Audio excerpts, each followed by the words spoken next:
What's up, everybody? This video is a movie review of The Mean One from 2022. Now, because it's nearly 2 years old as of this year, there's not going to be a spoiler warning at the start of the video.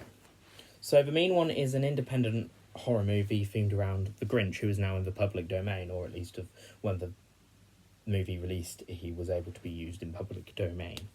So, because of that, I wanted to watch it around Christmas time, and I eventually bought it earlier in the year, and I've seen it, and hence why I wanted to review it for you guys. Now, I will just let you know before I actually dive into the movie review, Altitude worked with this. Now, this company is a small company who's worked before with independent horror films, because they've worked with Scott Chambers, who produces the Winnie the Pooh, Blood and Honey films, so Blood and Honey 1 and 2, and then Poohniverse, Monsters Assemble, Pinocchio Unstrung, Bambi, Dead Reckoning, or The Reckoning, or whatever it is. Peter Pan's Neverland Nightmare.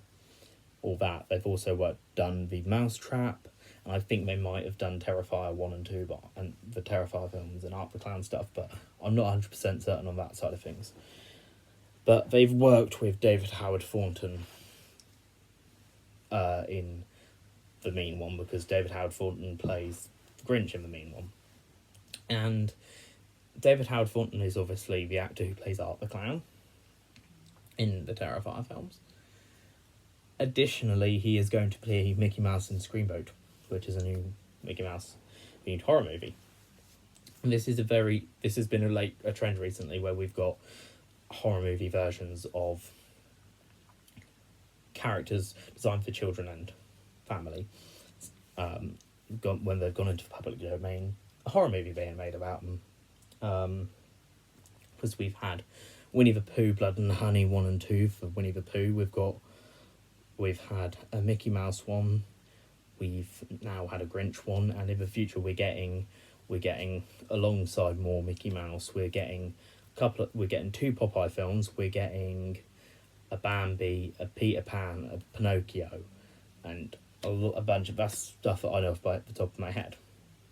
So yeah, that's interesting way, but it can be a gold mine because it's in the public domain. They don't have to pay money to use that character, and because it's not a big company not backed by a big company like, say, Universal or Paramount, they can then easily, and I've said this before, but they can easily get it sort of done within like a year or two. Boom, sorted. So it's quick and easy cash if they do it right. And by that, I mean, like, if they make a profit. They've just got to make a profit to be able for it to be a quick and easy thing. Quick and easy cash grab, I should say. So yeah, now in terms of The Grinch, he is originally a book by Dr. Seuss, who was, I believe, American, but he's an author, and it was a picture rhyme book for kids titled How the Grinch Stole Christmas. And it's themed off of that. That book then got an official TV series movie thing, I believe, voiced by Boris Karloff. It was 2D hand-drawn animated, and it was titled like How the Grinch Stole Christmas, I believe. Then he got another like weird Christmas special thing with the Cat in the Hat. They've done something there, which is interesting. And then Universal started to make some live action movies, and of Dr. Seuss, obviously the two which only exist are The Cat in the Hat, which is I believe that came after The Grinch, but even whether it came before or after, if that's why they don't really want to do live action, because they put too much adult referencing in The Cat in the Hat that sort of ruined them completely for that track record, which is why when they moved on to the Lorax, and for the likes of Lorax, Horton Hears a Who, they've done them as animated, not live action. But yeah, but obviously they've done a live action Grinch theme movie, which was How the Grinch Stole Christmas, with Jim Carrey playing the Grinch. Then later on, I believe in like 2018 it released, they'd done a different film, which was an animated version called The Grinch, with Benedict Cumberbatch voicing him.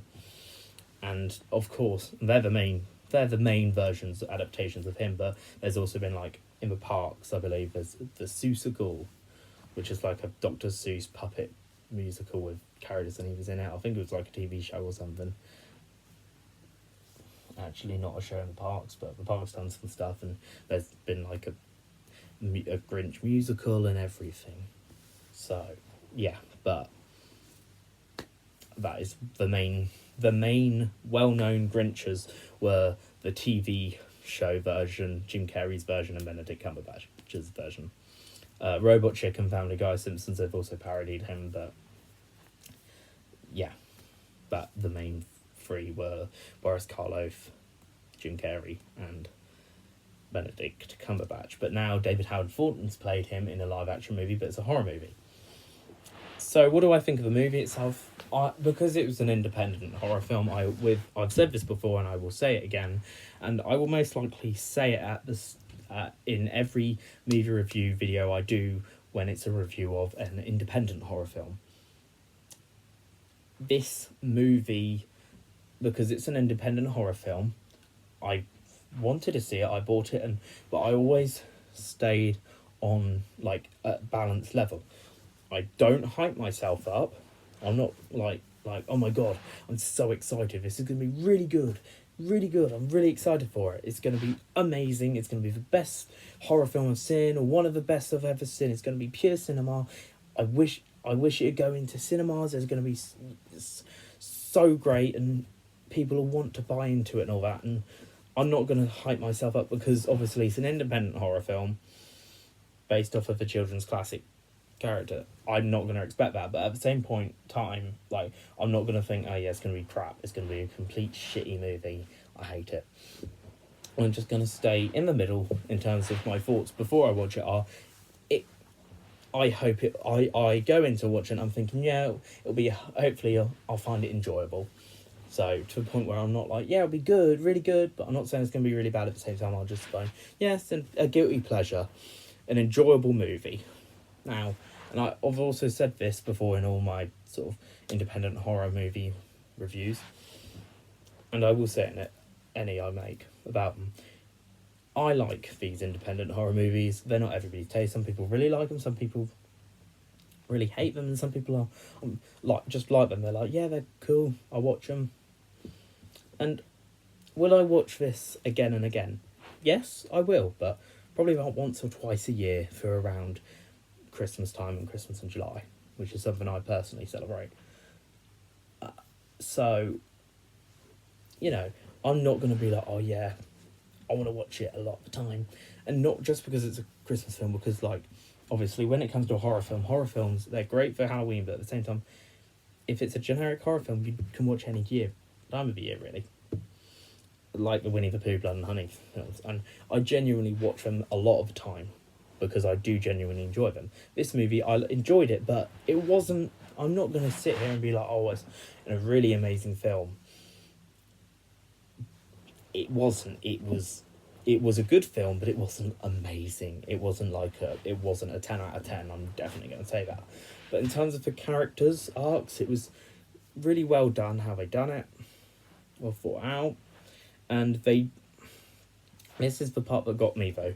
I think they referenced the original sort of material that they've obviously, it's based off of way too much. Like, they called this town called Newville, which is obviously referencing Whoville. And Cindy Lou Who is still a character, and she's not called Cindy Lou Who. She's always referred to as Cindy. I don't know if she's even Cindy Lou, but she might be Cindy and Cindy Lou referred to it as, but to be honest, I don't know. But she's never referred to as Cindy Lou Who, because I don't think they can use the Who, like the Whoville and the Who's from that. I don't think they're public domain. Also, Dr. Seuss himself, they reference him by having a drunk old man calling him Dr. Zeus, as with a Z. Really high referencing there. They've just changed one letter. And it was a good movie. The acting wasn't crap. It wasn't good acting. And in terms of the Terrifier for films and the Winnie the Pooh, Blood and Honey, I don't like them as much as that. So this is more of a level of Mousetrap in terms of it's a movie I'd watch every now and then, but I'm not gonna go gaga over it. But I did really enjoy The Mousetrap, I will admit. But I didn't enjoy it as much as Winnie the Pooh. But I liked this movie. You know, I think it was the acting it was good. It wasn't the best, but at the same time, it wasn't crap. You know, and you can't expect the best really good acting out of an independent film, because this is where they will get their start in as an actor, and this is what will start to get them to those point of, in a few years they might be working with Universal. But at this point, they're not going to be, and it's not their fault. I think, you know, it's not anything against them. I just personally think the acting in the Terrifier, likes of Terrifier and Winnie the Pooh, Blood and Honey films are better. Yeah. So, pretty awkward.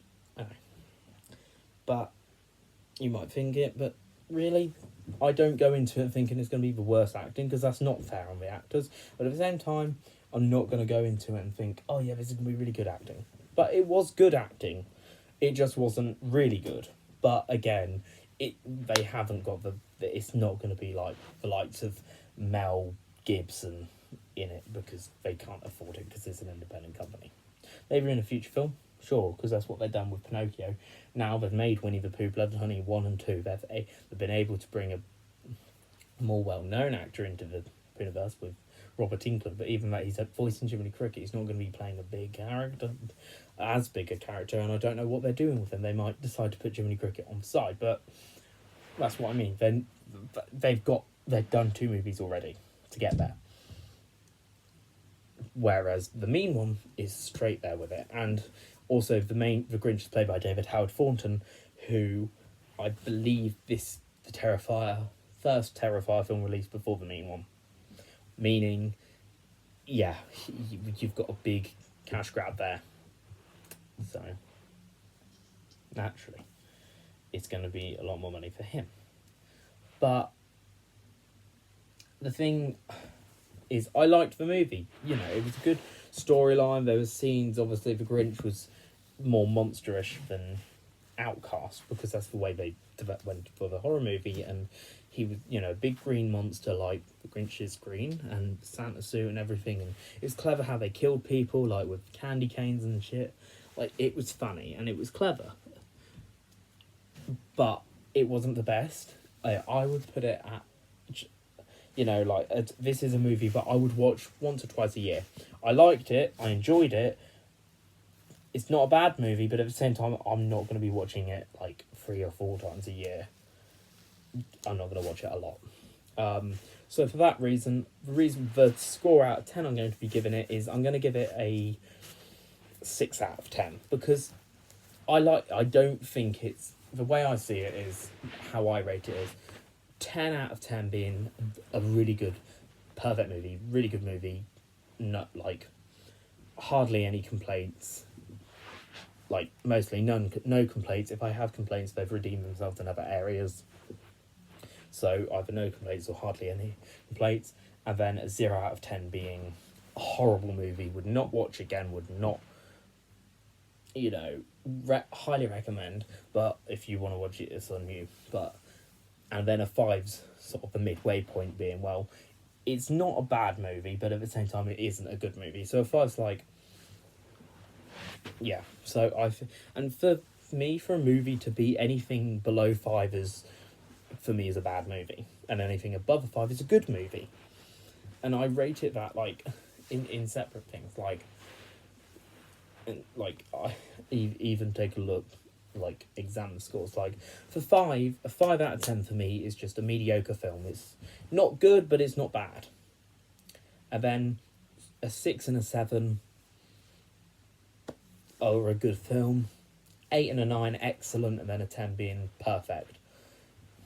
And then the other end of the spectrum, obviously, a 4 and a 3 being a bad movie. A 2 and a 1 being an exceptionally bad, like a horrible movie, and a 0 being one of the worst movies I've seen. So a 5 is just mediocre. It's okay. It's not good. It's not bad. But that's why I'm putting it at 6, because I definitely think it's a good movie. So I'm not thinking it's mediocre. So it's a good movie, but I don't think, it's not an excellent movie. It's a good movie, so that's why it sits either at a 6 or a 7. And I don't. To me, it doesn't. It's not worth a 7 or even more than a 6. So, but I'm not going to downgrade it. For me, I'm rating it a 6 out of 10. But obviously, different people who watch it will think different things. Some might think it's not a 6 out of 10. It's worth an 8 out of 10 or a 9 out of 10. Some people will agree, and some people will probably say, "Oh no, it's a 5 or a 4 out of 10." And some people might say, "Yes, a 2 out of 10 at best." That's being really nice. Like, yeah. And I'm going to say this for all the movie reviews. I have no criticism, especially when it comes to more independent films. I have no criticism towards the actors and the actresses and the directors and producers, all of that, when it comes to something like that. I have no insult. It's no intention of insulting them. I'm not there to insult their work. That I'm just here to tell you what I think of a movie. And I think for this movie, I think it is a good movie. And I know this is one of my longer videos, which is a bit quite rare. I try to keep them under 10 minutes, but sometimes I do overshoot. But yeah, so I mean, no insult to anyone over these, but this is a 6 out of 10. 6 out of 10 for me. So to recap, like I said, my review of The Mean One from 2022 is it's a good movie, and I'm rating it a 6 out of 10. So there you go. Now my next movie review is going to be an interesting one, and this is one for British people who will understand more than any American viewers or any non-British viewers I may have. So yeah, and that's a movie review of Jack in Time for Christmas. So that'll be the next video in terms of posting, because I've made 3 movie reviews all in one go. I filmed one, filmed a second, filmed a third, and then I'm going to release them in order of how I filmed them. So the next movie to be posted after this video, or directly after this video, is going to be a movie review of Jack in Time for Christmas. But thank you guys for watching, and goodbye.